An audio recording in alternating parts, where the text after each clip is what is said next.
chapter 1, before we get into our study, just to encourage us. Jeremiah chapter 1, verse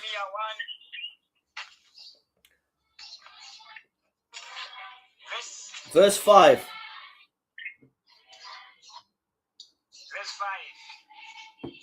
Ndisanakulenge iwe mimba ndinakudziwa ndipo usanabadwe ndinakupatula iwe.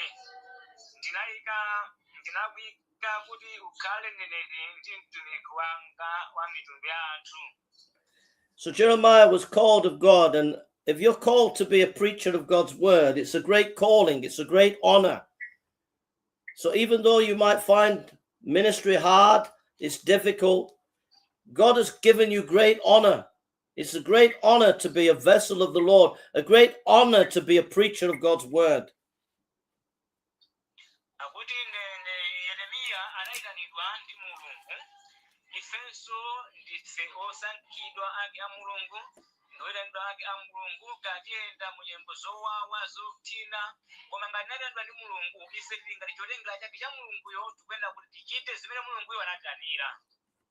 We had 2 bishops who preached the gospel hundreds of years ago. They were called Bishop Latimer and Bishop Ridley. Bishop Latimer and Bishop Ridley.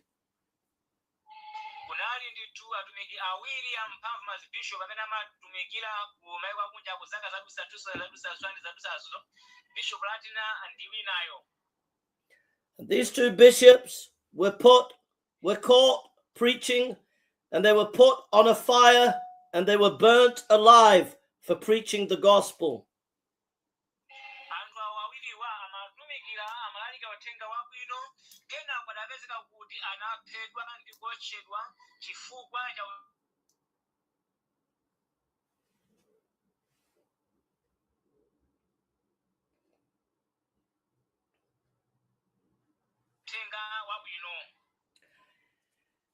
And Bishop Ridley said, play the man, Mr. Ridley. Play the man. He said, Master Ridley, play the man. We shall light a fire in England that shall never go out. We shall light a fire in England that shall never go out. And they were burnt alive for Jesus.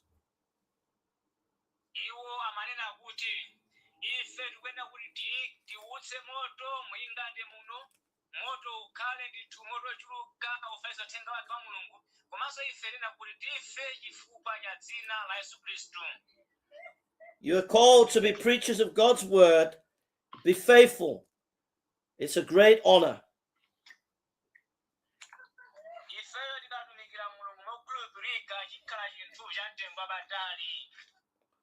So last time we studied, we studied about God's sovereignty, how great God is. The last time we studied about the sovereignty of God, how great God is.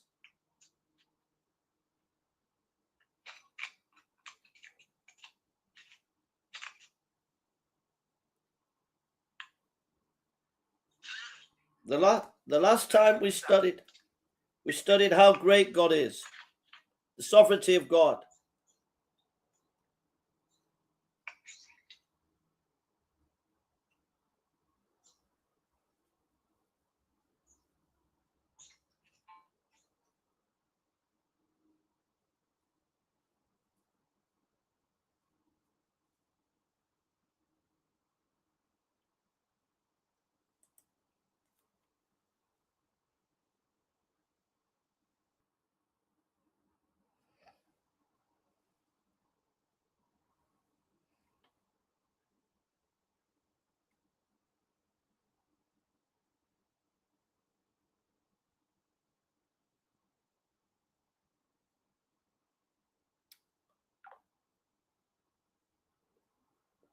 Just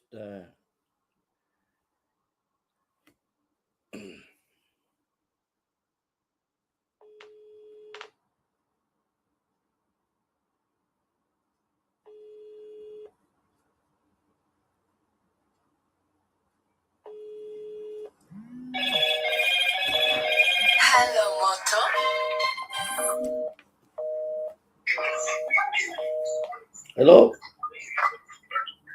Hello. Hello, Pastor. Hello. Hello. Hello. So the last time we studied about God's sovereignty and how great God is.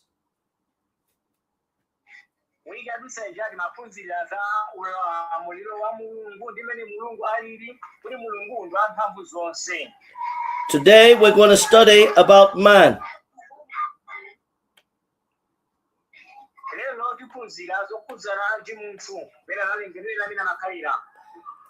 Number one, God created man to inhabit the earth.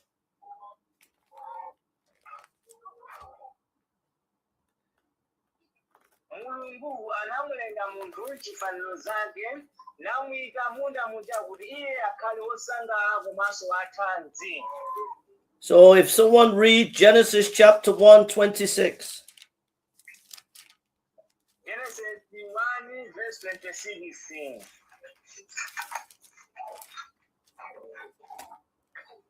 Ndipo anati Mulungu tipange munthu m'chifaniziro chathu monga mwa chikhalidwe chathu alamulire pa nsomba za nyanja ndi mbalame zamlengalenga ndi pa ng'ombe ndi pa dziko lonse lapansi ndi zokwawa zonse za kumwamba pa dziko lapansi. And also Genesis chapter 1 verse 28. Verse 28. Mulungu ndipo anadalitsa iwo ndipo anati kwa iwo mubalane muchuluke mudzaze dziko lapansi muligonjetse mulamulire pa nsomba za nyanja ndi mbalame zamlengalenga ndi pa zamoyo zonse zakukwawa pa dziko lapansi. So God made man to look after the earth, to look after the creatures, and to be a gardener. Genesis chapter 2 verse 15. So God gave man the job of being a gardener.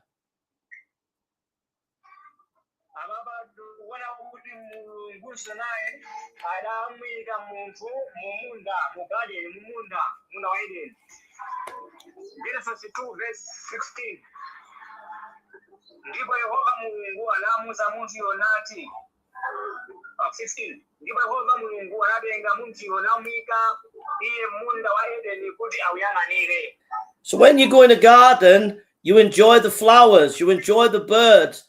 And so God wanted Adam and Eve to enjoy his creation, to look after it and to enjoy it.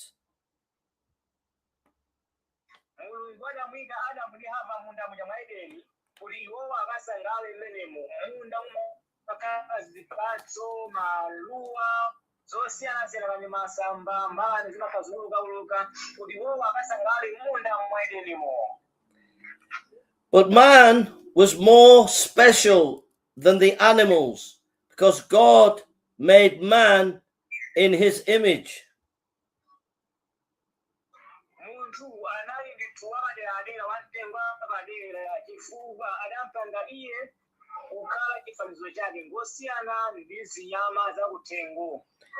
If someone read Genesis chapter 1 verse 27.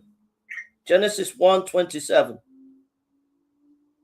1:27 Genesis. Mulungu ndipo analenga munthu m'chifanizo chake, chifanizo cha Mulungu anamulenga iye. Analenga iwo mwamuna ndi mkazi. And so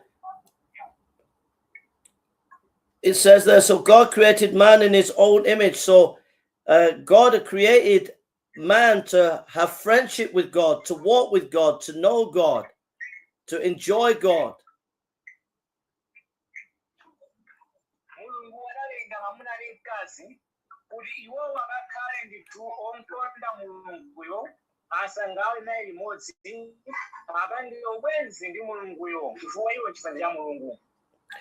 And God said, you know, don't eat of that tree or you will die.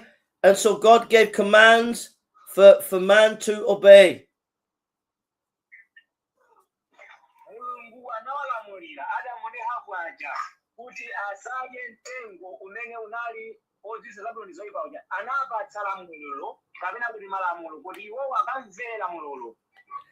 And also man was special because he had a soul. He had a soul. Munthu ndi wakaderadera chifukwa munthu ali nawo moyo kapena munthu ali ndi mzimu pamene ziweto zijaso. Mark chapter 8 verse 36. Marko 8 verse 36.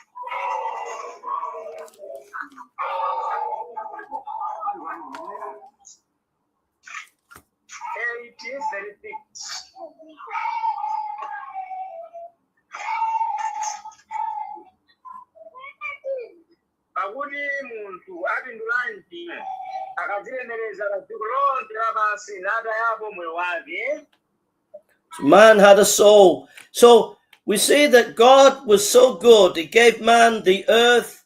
He gave man a chance to look after the earth and to spend time with God, to know God. God was good in blessing man.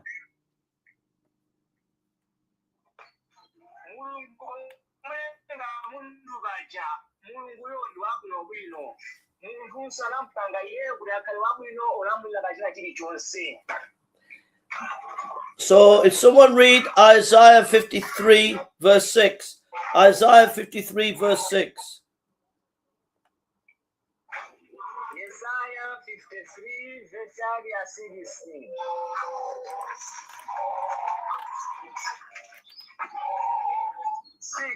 16.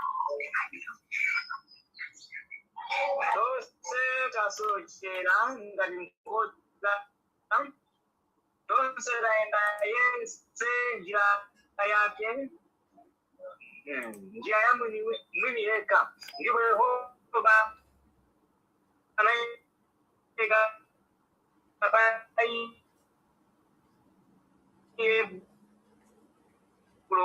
ya isetonse. And so man rebelled against God, turned away from God, and then started to worship creation, started to worship the animals and the trees instead of Almighty God.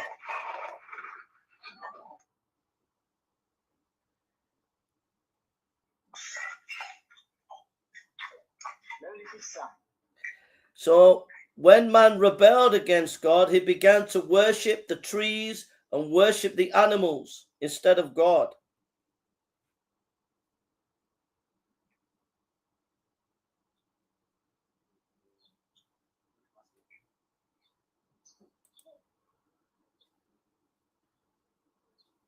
Say it again. So when mankind rebelled against God, mankind began to worship animals and worship the trees and not worship God.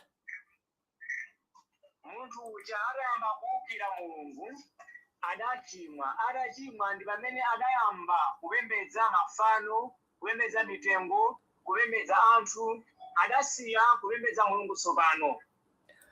So if you could read Romans chapter 1 verse 25. Roma 1 verse 25.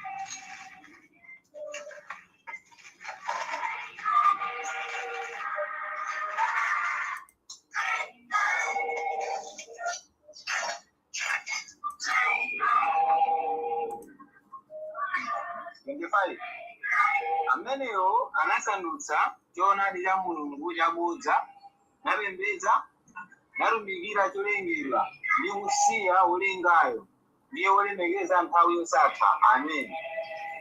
So God provided a beautiful world, an opportunity to worship him. Man rebelled and started to worship animals and worship the trees instead of God.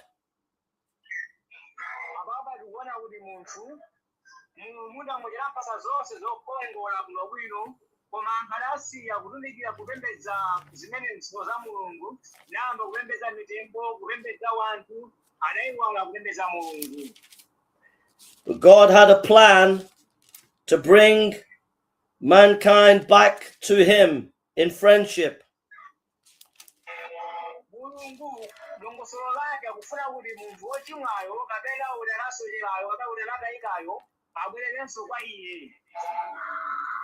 He sent Jesus Christ down to die on that cross, to be punished for our sin, so that we could be saved and come back to God and be friends with God.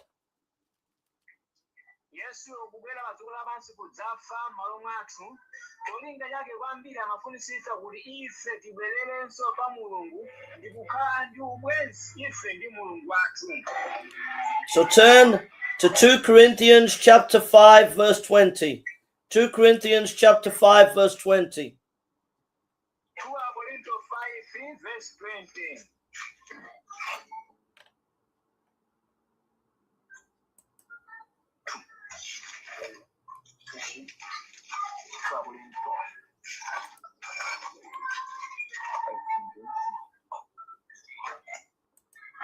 Chifukwa chake tili atumiki m'malo mwa Khristu, monga ngati Mulungu alikudandaulira mwa ife. Tumiza inu m'malo mwa Khristu, yanjikitsidwani ndi Mulungu. Amen. So there it says that we are ambassadors. Every pastor and preacher is an ambassador of God to preach the ministry of reconciliation or the salvation message.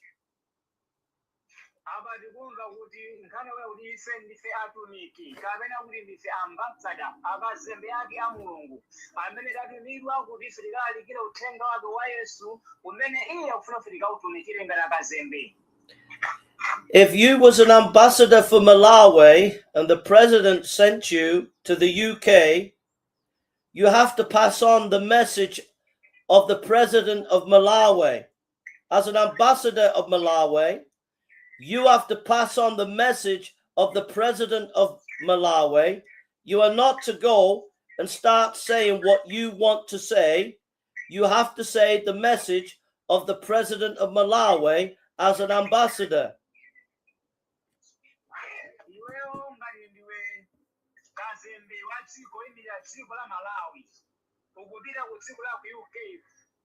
President akutuma kulupita ukampleni president wa UK uyenera kukayankhula zokhazo zimene president akutulira ukamuuza president wa UK zimene president yo ayankhula osati zayiweka. You are an ambassador. As a pastor, you are an ambassador of God, and you are to pass his message on, and his message is a salvation message, and you're not to change that salvation message, preaching prosperity. You're not to change and do that. You're to preach a salvation message.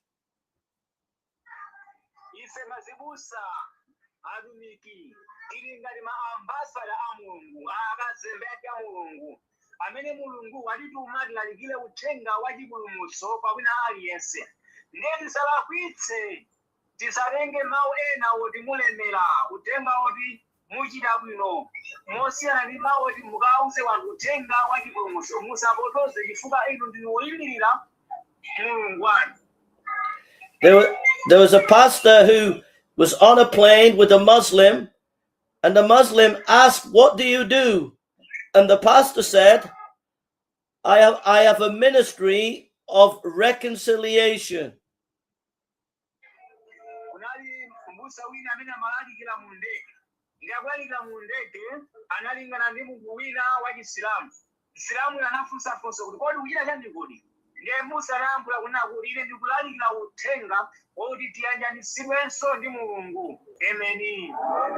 And the Muslim said, "What is a ministry of reconciliation?" And the pastor said, "It's a salvation message. Through Jesus Christ, you can be friends with God."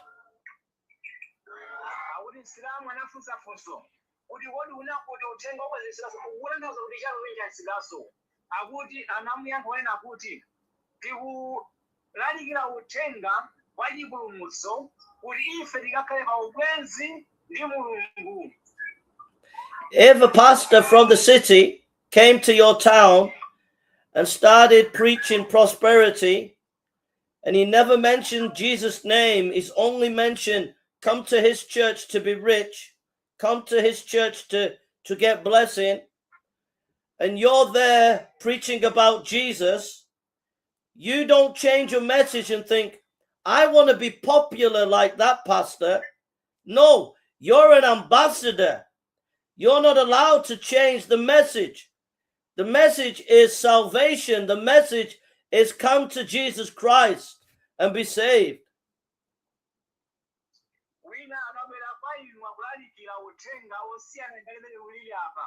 Akauza anthu kuti ayi mulemera mukabwera chipathu tukosane ndalama mukabwera chipathu anthu kaya atsatira koma ife tisasinthe uthenga umene ife tingauze wanthu tisasinthe chifukwa ena kulemba kuchoka kupita kwina ngati atsatire malalikidwe awo kuti mwina akachabwerirenso ayi uthenga wathu ukhale wachipulumutso tiwauze anthu abwere kwa Yesu anthu atembenuke achiritsidwe apulumutsidwe. Emeni. Chifukwa ifeyo ndife akazembe ake Mulungu onena zokhazo Mulungu alituma kuti tikayankhule tisaponyese. You go on mission and you come to a village full of Muslims and they're going to let you preach to them, but some of you say, oh, let's not preach the gospel because we'll make the Muslims sad. You should say, no. We are ambassadors of Jesus. We cannot change the message. We will preach the gospel to the Muslims.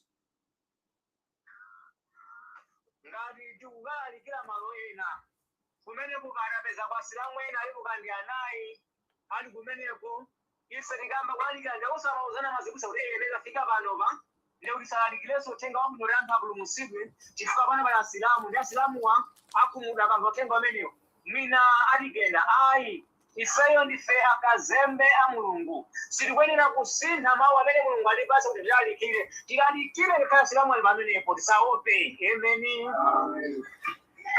Anybody who does not know Jesus, who does not have that message of salvation, that if they do not believe that message of salvation, they are under the wrath of God right now.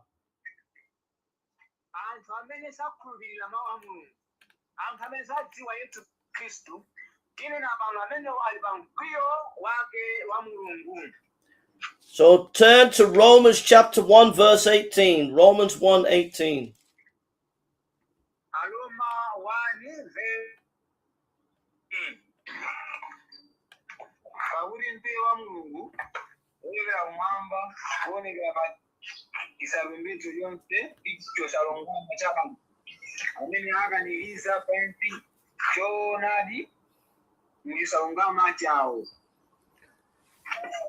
So in Romans 1:18, the wrath of God abides.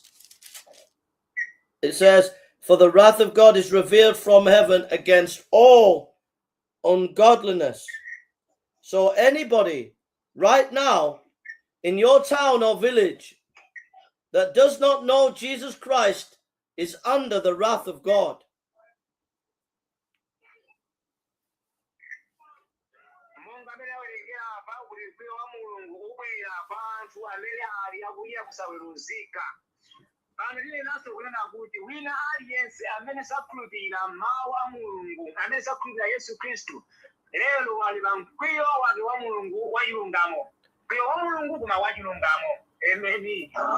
But God is patient. He doesn't want anyone to go to hell, and he gives people time to repent.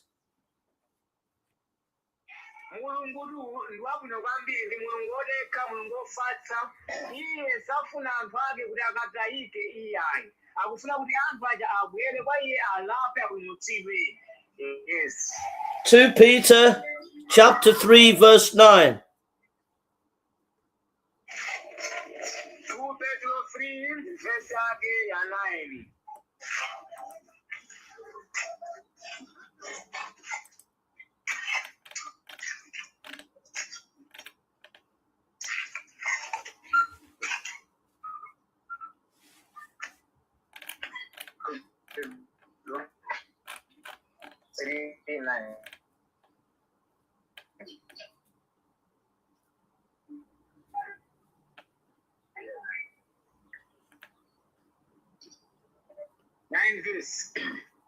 Ambuye sazengereza nalo lonyezo lanu monga yena chizenengerezo. Komatu aleza mtima kwa inu. Osafuna kulena aonongeke kukulapa. So God is patient,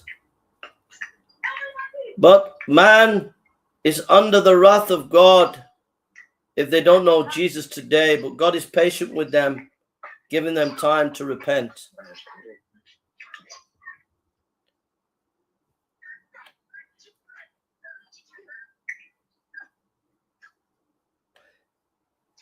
So God is patient. Yeah. Okay.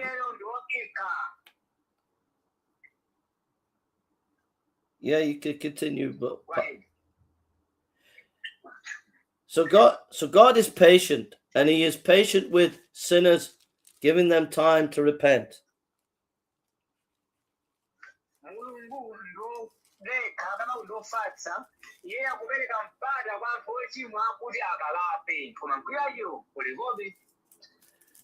But what about us who are saved? What is it? Why is God keeping us on earth right now while we are saved? What about us who are saved?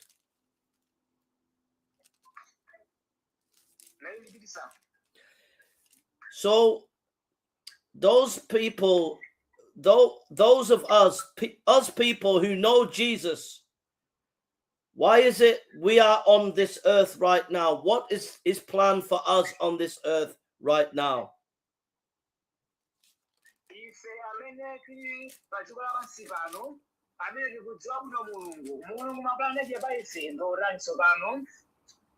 So turn to 2 Corinthians chapter 3 verse 18. 2 Corinthians chapter 3 verse 18. 3 verse 18. 3 verse 18.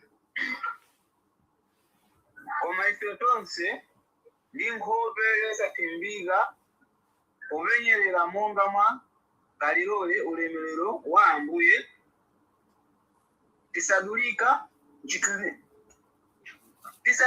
ntithunzi chomwechi kuchokera mu ulemerero kunka ku ulemerero monga ngati kuchokera kwa Ambuye Mzimu.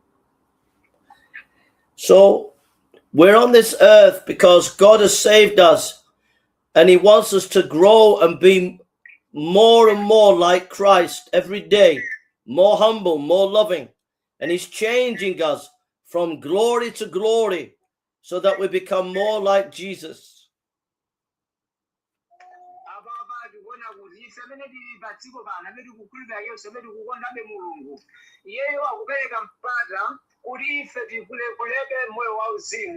Mulungu adisinte tiyoge ulemerero kumafika ulemerero wina ifeso kuti tikafanane ndi Kristu Yesu. So if I was in Malawi today with you and you said, "Oh, Pastor Jason, I'm a Christian, I'm a preacher, I'm a pastor, and I'm full of the Holy Spirit," and then I see you on Saturday night with a girl, and then I see you another day with another girl, and then another day with another girl, and you're sleeping around with different girls, then you are not following Christ. You are not growing in Christ. You are just living a life that is of the flesh and not of the Spirit.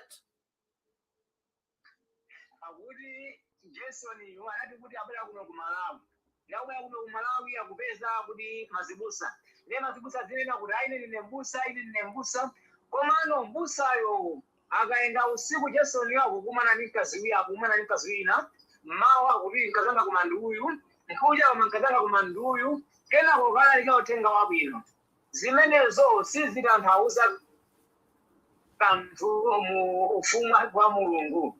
Amen. Turn to Mark chapter 16 verse 15. Mark chapter 16 verse 15.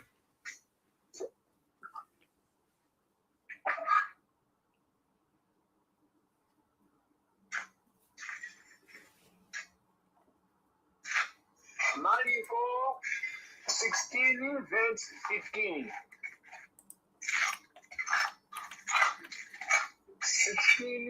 15.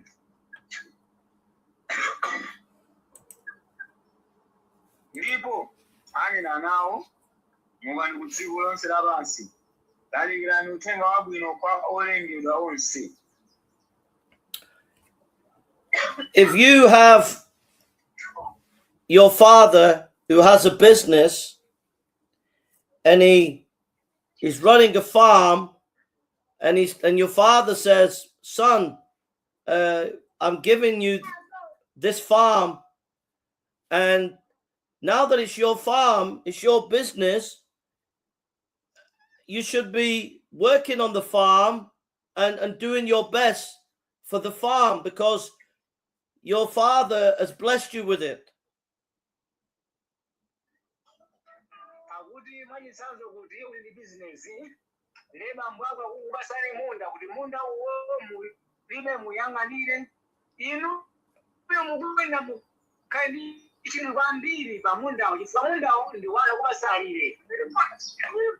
You wouldn't sit down, you wouldn't be chasing girls, you wouldn't be sleeping all day, you'd be busy with the farm.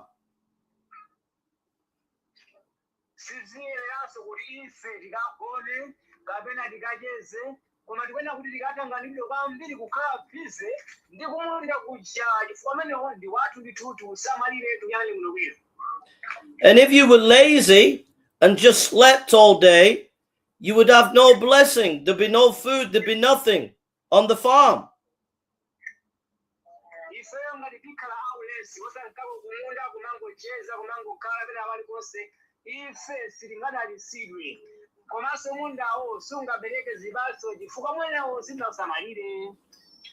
God has not given you a farm, he's given you his kingdom. And the Father God has given you the kingdom, and you should be building the kingdom of God.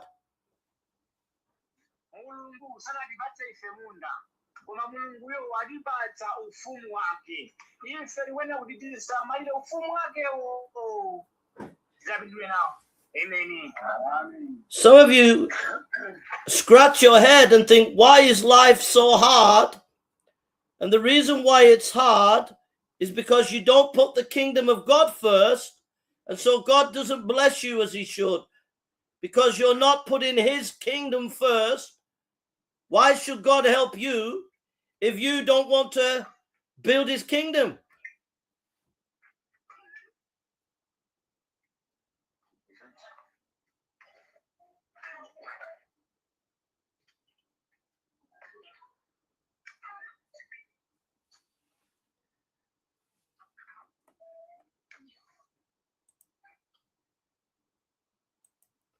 Hello? Hello?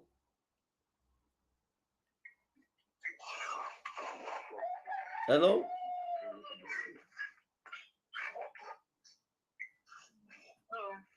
Hello? Can you hear me, Pastor? Now I can hear you. Okay. So God has given you not a farm, he's given you his kingdom to build.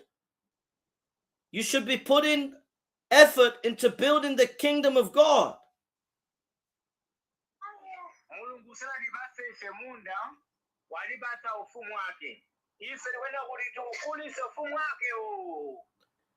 And you wonder why you are not blessed, you will wonder why you are struggling, is because you don't care about the kingdom of God. You don't care about saving souls. You don't care about building the church. You're just thinking about yourself all the time.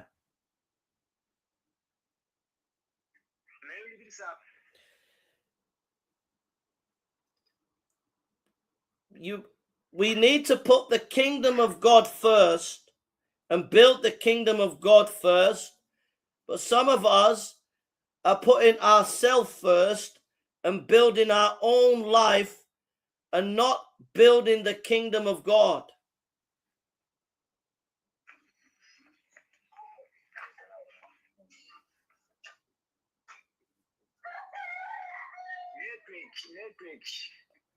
Some of you are more interested in your own life. When pastor says, let's go on mission, You don't want to do mission.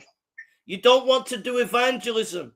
You don't want to go to the prayer meeting because you don't want to build the kingdom of God, but you have to put the kingdom of God first.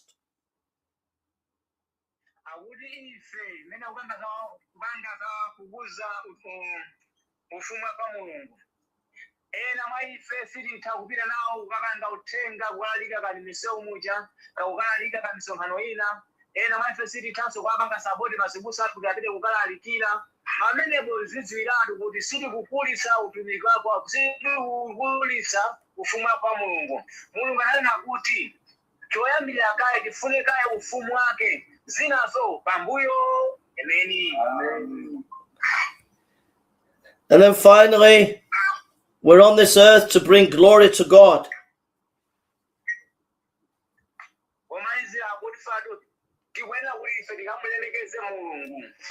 If someone read 1 Corinthians chapter 6, verse 20. 1 Corinthians chapter 6, verse 20.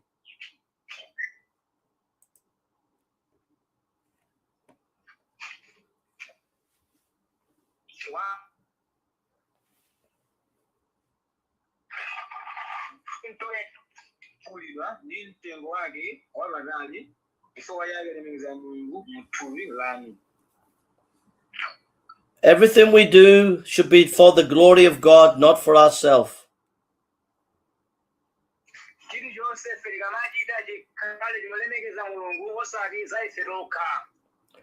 All the great preachers in history were men that wanted to bring glory to God and not themselves.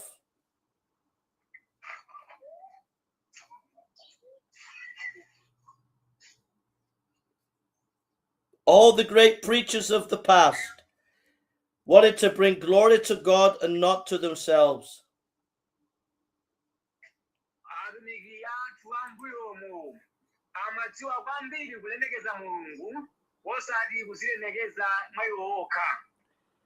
In Ghana, when they're doing outreach, the bishops and the prophets and the apostles, they will make big pictures of themselves. And they'll be gigantic, bigger than a house, the pictures, all showing how great they are and advertising themselves. This is the glory of man and not the glory of God.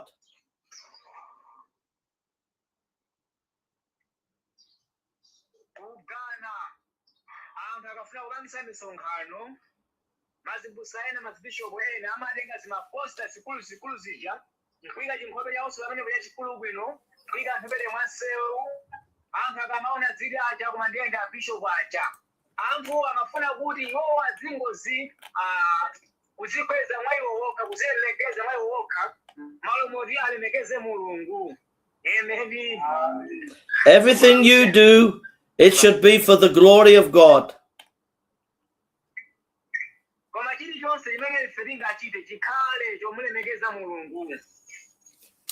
So, a final conclusion. God created the world and gave Adam and Eve a beautiful garden to look after.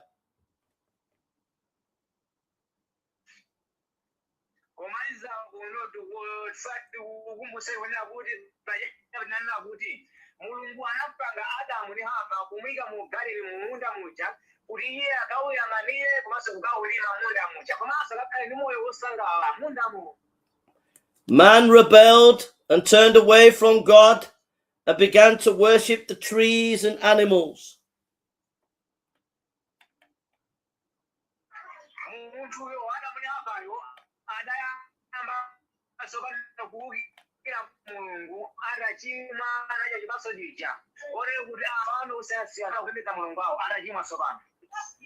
But God has called you to be pastors, to be ambassadors, and to preach the salvation message for people to repent and believe on Jesus Christ.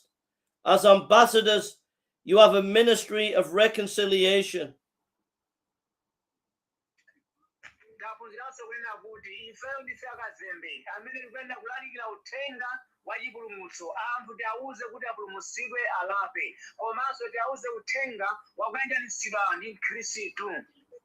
You are not to change that message. but to be faithful to the message of salvation.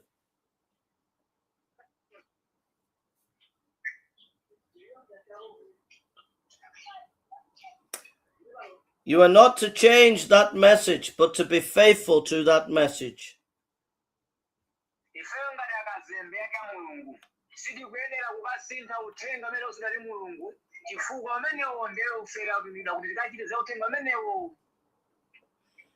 Those who do not know Jesus are under the wrath of God, but God is patient, not willing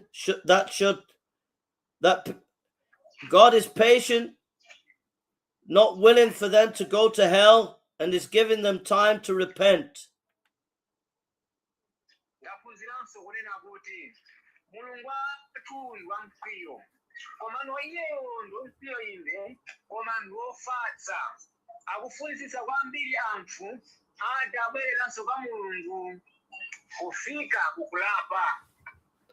God has saved us so that we become more like Christ, that we build his kingdom and bring glory to God in our life.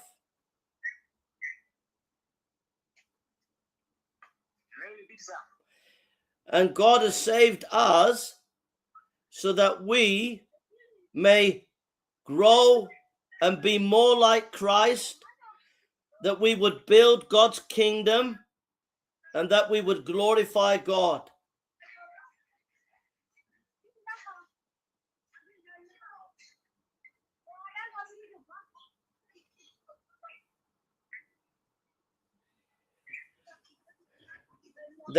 Can you hear me, brother? Pastor?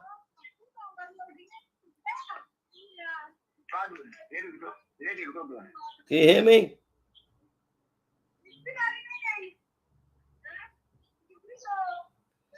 Can you hear me, Pastor?